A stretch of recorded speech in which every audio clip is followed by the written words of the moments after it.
आप सभी भक्तों को वैशाख मास के शुक्ल पक्ष की पावन एकादशी मोहिनी एकादशी की मंगलमयी दिव्य और शुभ कामनाएं। आज का यह विषय केवल तिथि जानने का विषय नहीं है, यह केवल 26 या 27 अप्रैल का निर्णय नहीं है। यह विषय है आपके जीवन के भ्रम को मिटाने का, आपके कर्मों को शुद्ध करने का और आपके भाग्य को जागृत करने का। क्योंकि जिस एकादशी को स्वयं भगवान विष्णु ने मोहिनी रूप से जोड़ा हो, जिस दिन भगवान ने देवताओं और असुरों के बीच अमृत का वितरण किया हो, वह तिथि साधारण नहीं हो सकती। आज हम केवल यह नहीं जानेंगे कि साल 2026 में मोहिनी एकादशी 26 अप्रैल को है या 27 अप्रैल को, बल्कि हम उस गहरे आध्यात्मिक रहस्य को जानने का प्रयास करेंगे, जिसे समझ लेने के बाद मनुष्य के जीवन की सबसे बड़ी उलझनें भी धीरे धीरे समाप्त होने लगती है। इस बार एकादशी की तिथियों को लेकर भारी असमंजस बना हुआ है। कोई कह रहा है 26, कोई कह रहा है 27, लेकिन आज इस मंच से शास्त्रों के प्रमाण के साथ हम इस भ्रम को पूरी तरह समाप्त करेंगे। और केवल तिथि ही नहीं, आज की इस गहरी और विशेष चर्चा में हम आपको बताएंगे भद्रा काल क्या होता है और यह कब लगता है, हरिवासर का वास्तविक महत्व क्या है, और वह गुप्त पारण विधि जिसे जाने बिना आपका व्रत अधूरा रह सकता है। ध्यान रखिएगा, हरिवासर में व्रत खोलना शास्त्रों में महापाप कहा गया है, लेकिन क्यों, ऐसा क्या रहस्य है इस समय में कि स्वयं देवता भी इस काल का विशेष ध्यान रखते हैं। और एक बात जो बहुत कम लोग जानते हैं, मोहिनी एकादशी के दिन सूर्य देव की पूजा का विशेष महत्व क्यों बताया गया है? क्या केवल भगवान विष्णु की पूजा ही पर्याप्त है या इसके पीछे कोई और गूढ़ संकेत छुपा है?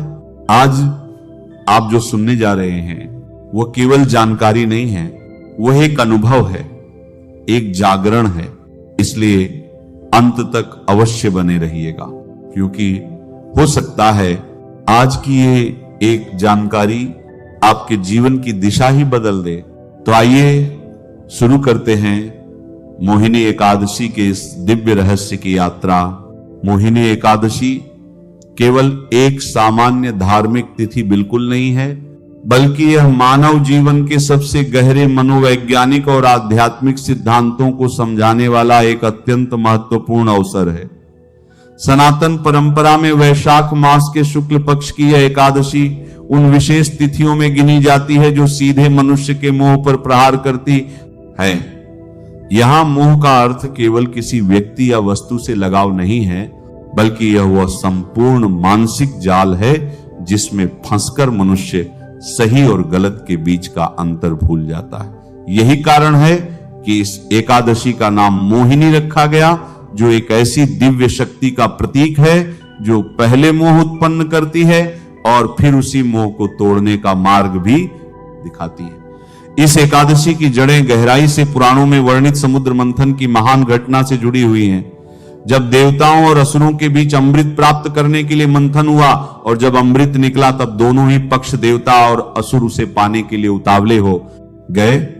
और यही वह क्षण था जहां संतुलन बिगड़ने लगा। इसी असंतुलन को ठीक करने के लिए भगवान विष्णु ने मोहिनी का रूप धारण किया और सारा अमृत देवताओं को ग्रहण करवा दिया, क्योंकि यह रूप इतना आकर्षक और सम्मोहित करने वाला था कि असुर अपनी बुद्धि खो बैठे और जो उनके सामने हो रहा था उसे समझ ही नहीं पाए। इस घटना का सबसे गहरा अर्थ यह है कि जब मनुष्य किसी बाहरी आकर्षण, लालच या भ्रम में फंसता है तो उसकी निर्णय लेने की क्षमता पूरी तरह से कमजोर हो जाती है। वह वही देखता है जो उसका मन देखना चाहता है, न कि जो वास्तविकता होती है। मोहिनी एकादशी इसी परम सत्य को जीवन में उतारने का दिन है। ये हमें ये समझाने आती है कि जीवन की सबसे बड़ी समस्या बाहरी दुनिया में नहीं, बल्कि पूरी तरह से हमारे अपने भीतर, हमारे आंतरिक संसार में है। जब कोई भी भक्त इस एकादशी का व्रत करता है तो वह केवल अन्न या भोजन का त्याग नहीं करता, बल्कि वह अपने अनियंत्रित मन को अनुशासित करने का एक बहुत बड़ा और शक्तिशाली अभ्यास करता है। इस व्रत से हम इच्छाओं को नियंत्रित करना, भागते हुए विचारों को स्थिर रखना और लालच को पहचानना सीखते हैं। आज के इस आधुनिक समय में जब मनुष्य का मन एक पल के लिए भी शांत नहीं रहता, मोहिनी एकादशी का व्रत उसे एक दिन के लिए इस अंधी दौड़ से बाहर निकालकर एक प्रकार का मेंटल रिसेट देता है। इससे पहले कि हम मोहिनी एकादशी की पूजा विधि की ओर बढ़े, यहां एक ऐसा गूढ़ आध्यात्मिक रहस्य हम आपको बताने जा रहे हैं जो आपके लिए जानना अत्यंत आवश्यक है। आप में से बहुत से लोगों के मन में यह प्रश्न अवश्य उठ रहा होगा कि भगवान विष्णु की इस एकादशी में भगवान सूर्य देव की पूजा का क्या विशेष महत्व है। आखिर क्यों एकादशी की सुबह सबसे पहले सूर्य देव को अर्घ्य देना अनिवार्य बताया गया है। हम बात कर रहे हैं वैशाख मास की। वैशाख का महीना वह समय होता है जब ग्रीष्म अपने चरम की ओर बढ़ रही होती है और सूर्य देव अपने पूर्ण तेज और प्रचंड शक्ति के साथ ब्रह्मांड को ऊर्जा दे रहे होते हैं। वेदों में सूर्य देव को प्रत्यक्ष नारायण यानी सूर्य नारायण कहा गया है। सूर्य देव भगवान विष्णु के ही साक्षात और दिखाई देने वाले स्वरूप हैं। मोहिनी एकादशी का मुख्य उद्देश्य हमारे मन के गहरे मोह और अज्ञान के अंधकार को मिटाना है और इस ब्रह्मांड में अंधकार का नाश करने वाली सबसे बड़ी शक्ति भगवान सूर्य ही है। जैसे ही सूर्य की किरणें पृथ्वी पर पड़ती हैं, घना अंधकार पल भर में छंट जाता है। ठीक उसी तरह जब एकादशी की सुबह एक भक्त स्नान के बाद तांबे के लोटे में जल, लाल पुष्प और कुमकुम डालकर भगवान सूर्य को अर्घ्य देता है तो सूर्य देव की दिव्य किरणें सीधे उस भक्त के आज्ञा चक्र को जागृत करती हैं। बिना सूर्य की कृपा के आपके भीतर वह तेज और वह मानसिक शक्ति आ ही नहीं सकती जो मोह के जालों को काट सके। इसके अलावा एकादशी के दिन शरीर अन्न के बिना होता है। ऐसे में सूर्य की उपासना शरीर को एक अद्भुत ब्रह्मांडीय ऊर्जा और प्राण शक्ति प्रदान करती है, जिससे दिन भर थकान या कमजोरी महसूस नहीं होती।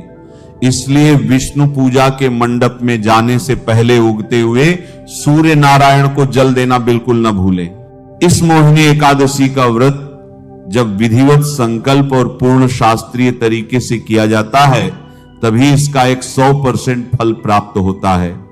पूजा केवल कर्मकांड तक सीमित नहीं रहनी चाहिए, हर क्रिया ध्यान पूर्वक होनी चाहिए। एकादशी के दिन प्रातः काल ब्रह्म मुहूर्त में जागें और बिस्तर से उठते ही अपनी हथेलियों के दर्शन कर पृथ्वी माता को प्रणाम करके क्षमा मांगें। शौच आदि से निवृत्त होकर स्नान करें और यदि संभव हो तो नहाने के जल में थोड़ा सा गंगा जल और तिल मिला लें। स्नान के बाद पीले या श्वेत वस्त्र धारण करें और सबसे पहले सूर्य देव को अर्घ्य दें। इसके बाद घर के पूजा स्थान को गंगा जल से शुद्ध करके भगवान विष्णु की प्रतिमा के सामने कुश या ऊन का आसन बिछाएं। अब दाहिने हाथ में जल, अक्षत और पीले फूल लेकर मन में अपना नाम, गोत्र और स्थान का स्मरण करते हुए यह भाव रखें कि हे प्रभु, मैं अपनी आत्मिक शुद्धि और आपके मोहिनी स्वरूप की कृपा प्राप्ति के लिए मोहिनी एकादशी का व्रत कर रहा हूं। और फिर जल को प्रभु के सामने छोड़ दें। संकल्प के बाद भगवान का आवाहन करें और गाय के शुद्ध घी का दीपक जलाएं, जो आपके भीतर के अज्ञान को दूर करने का प्रतीक है। भगवान को पंचामृत से स्नान कराएं, पीले वस्त्र अर्पित करें, चंदन का तिलक लगाएं और सबसे महत्वपूर्ण उन्हें तुलसी दल अवश्य अर्पित करें, क्योंकि बिना तुलसी के श्री हरि कोई भी भोग स्वीकार नहीं करते। इसके बाद नमो भगवते वासुदेवाय मंत्र का 108 बार जाप करें और मोहिनी एकादशी की पावन कथा का पूरे भक्ति भाव से श्रवण करें। अब बात करते हैं इस व्रत में बरती जाने वाली उन अत्यंत सूक्ष्म और गंभीर सावधानियों की जिनकी अनदेखी करने से व्रत का सारा पुण्य एक क्षण में नष्ट हो जाता है। सबसे पहली और महत्वपूर्ण सावधानी यह है कि एकादशी के नियम केवल उसी दिन से शुरू नहीं होते, बल्कि दशमी तिथि की सूर्यास्त के बाद से ही लागू हो जाते हैं। दशमी की रात को कांसे के बर्तन में भोजन करना, मसूर की दाल, शहद या किसी दूसरे के घर का अन्न ग्रहण करना पूरी तरह से वर्जित है। दशमी की रात से ही पूर्ण ब्रह्मचर्य का पालन अनिवार्य है, केवल शरीर से ही नहीं बल्कि विचारों से भी। दूसरी बड़ी सावधानी है निद्रा और जागरण का नियम। एकादशी के दिन भूलकर भी दिन के समय नहीं सोना चाहिए। जो व्यक्ति एकादशी के दिन सोता है उसकी आध्यात्मिक चेतना सुप्त हो जाती है और व्रत का प्रभाव आधा रह जाता है। संभव हो तो रात में भी जमीन पर ही शयन करें और रात्रि के समय प्रभु के भजनों के साथ जागरण करें। तीसरी और सबसे बड़ी सावधानी है वाणी और व्यवहार का संयम। यदि आप व्रत के दिन किसी की चुगली करते हैं, झूठ बोलते हैं या किसी पर क्रोध करते हैं तो समझ लीजिए आपका व्रत वहीं खंडित हो गया। क्रोध एकादशी के व्रत का सबसे बड़ा शत्रु है। इस दिन चावल खाना महापाप माना गया है, क्योंकि इस दिन चावल में पाप तत्वों का वास होता है। इस दिन पेड़ पौधों के पत्ते तोड़ना, यहां तक कि दातून से मंजन करना भी वर्जित है। आप केवल कुल्ला करके मुख शुद्धि कर सकते हैं।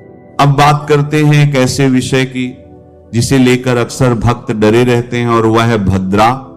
2026 की मोहिनी एकादशी के साथ भद्रा का प्रसंग भी जुड़ रहा है। पौराणिक और ज्योतिषीय मान्यताओं के अनुसार भद्रा भगवान सूर्य देव की पुत्री और कर्म फलदाता शनिदेव की सगी बहन है। इनका स्वरूप अत्यंत उग्र और स्वभाव क्रोधी माना गया है। पंचांग में जब विष्टिकरण लगता है तो उसी को ज्योतिष की भाषा में भद्रा काल कहा जाता है। नियम यह है कि भद्रा काल में मुंडन, गृह प्रवेश, विवाह, यज्ञ या किसी भी नए मांगलिक कार्य की शुरुआत सर्वथा वर्जित होती है। लेकिन भक्तों, यह एक बहुत ही स्पष्ट और शास्त्र सम्मत बात समझने की आवश्यकता है। एकादशी का व्रत एक नित्य और नैमित्तिक व्रत है जो सीधे परमेश्वर श्री हरि की आराधना का दिन है। भगवान की भक्ति, उनके नाम का जप और व्रत, उपवास पर भद्रा का कोई भी नकारात्मक प्रभाव नहीं पड़ता। भद्रा भगवान सूर्य की पुत्री होने के नाते भगवान विष्णु की ही अंश और भक्त हैं। इसलिए यदि एकादशी के दिन भद्रा लग भी रही हो तो आपको अपनी दैनिक पूजा पाठ में कोई बाधा नहीं माननी चाहिए। भद्रा काल में आप निर्भय होकर भगवान का ध्यान कर सकते हैं और व्रत का संकल्प ले सकते हैं। अब उस अत्यंत महत्वपूर्ण विषय पर आते हैं जिसका आप सभी बहुत बेसब्री से इंतजार कर रहे थे। साल 2026 में मोहिनी एकादशी की सही तिथि और शुभ मुहूर्त वैदिक पंचांग की अत्यंत सटीक गणना के अनुसार मोहिनी एकादशी तिथि का आरंभ 26 अप्रैल 2026 की शाम 6:06 से हो जाएगा और इस पावन तिथि का समापन अगले दिन 27 अप्रैल 2026 की शाम 6:15 पर होगा। सनातन धर्म में किसी भी व्रत या त्योहार के लिए उदय तिथि का नियम सबसे प्रधान होता है। उदय तिथि यानी जिस तिथि में सूर्योदय होता है उसी का मान पूरे दिन के लिए सबसे अधिक होता है। 27 अप्रैल की सुबह सूर्योदय के समय एकादशी तिथि पूर्ण रूप से विद्यमान रहेगी। इसलिए बिना किसी भी प्रकार के संदेह के मोहिनी एकादशी का यह परम कल्याणकारी व्रत 27 अप्रैल 2026 दिन सोमवार को ही रखा जाएगा। 26 अप्रैल को आपको व्रत बिल्कुल नहीं रखना है। तिथि के बाद अब व्रत के सबसे गहरे रहस्य को समझिए, हरिवासर। जब एकादशी तिथि समाप्त होती है और द्वादशी तिथि शुरू होती है तो उस द्वादशी तिथि का जो पहला 1/4 हिस्सा होता है उसे हरिवासर कहा जाता है। यह समय पूरी तरह से भगवान हरि के विश्राम और उनकी शक्तियों के संचरण का अत्यंत पवित्र समय माना जाता है। शास्त्रों में सख्त चेतावनी दी गई है कि हरिवासर के समय व्रत का पारण कभी नहीं करना चाहिए। जो व्यक्ति जल्दबाजी में या अज्ञानतावश हरिवासर में व्रत खोल लेता है, उसके व्रत का सारा पुण्य नष्ट हो जाता है। 27 अप्रैल 2026 की शाम को 6:15 बजे एकादशी खत्म होते ही हरिवासर शुरू हो जाएगा, जो कि रात के समय तक रहेगा। इसलिए मोहिनी एकादशी व्रत का पारण उसी दिन शाम को या रात में नहीं किया जाएगा। पारण हमेशा अगले दिन सूर्योदय के बाद होता है। मोहिनी एकादशी व्रत का पारण 28 अप्रैल 2026 मंगलवार की सुबह किया जाएगा। व्रत खोलने का सबसे शुभ और शास्त्र सम्मत मुहूर्त 28 अप्रैल को सुबह 5:43 से लेकर सुबह 8:21 के बीच रहेगा। अब पारण की संपूर्ण और वैज्ञानिक विधि भी जान लीजिए। 28 अप्रैल की सुबह जल्दी उठकर स्नान करें और घर के मंदिर में भगवान विष्णु की पुनः विधि विधान से पूजा करें। पारण के दिन भगवान को भोग में चावल अवश्य अर्पित करने चाहिए। एकादशी के दिन चावल खाना महापाप है, लेकिन द्वादशी के दिन चावल का भोग लगाकर उसे प्रसाद रूप में ग्रहण करना जीवन में असीम सुख समृद्धि लाता है। व्रत खोलने से ठीक पहले अपने सामर्थ्य के अनुसार किसी योग्य ब्राह्मण या जरूरतमंद को कच्चा अन्न, वस्त्र या दक्षिणा का दान अवश्य करें। दान करने से व्रत में हुई किसी भी अनजाने भूल चूक की क्षमा मिल जाती है। इसके बाद भगवान विष्णु के चरणों में अर्पित किया हुआ तुलसी दल और चरणामृत ग्रहण करके अपने व्रत को खोलें। फिर आप सात्विक भोजन ग्रहण करें, जिसमें चावल, सेंधा, नमक, घी और सब्जियां शामिल हों। पारण के भोजन में लहसुन, प्याज, मसूर की दाल या किसी भी प्रकार का तामसिक भोजन बिल्कुल नहीं होना चाहिए। धीरे धीरे जब कोई भी व्यक्ति इस मोहिनी एकादशी के व्रत को हर साल नियम से करता है और इसके पीछे छिपे इन महान आध्यात्मिक और मनोवैज्ञानिक सिद्धांतों को गहराई से समझने लगता है, तब उसके जीवन में एक बहुत ही जादुई परिवर्तन आने लगता है। वह व्यक्ति मोह और भ्रम के जालों से मुक्त होकर एक स्पष्ट, शांत और संतुलित जीवन जीने लगता है। नमः शिवाय। श्री महालक्ष्मी नमः। नमो भगवते वासुदेवाय। जय मां सरस्वती। जय श्री कृष्ण। राधे राधे।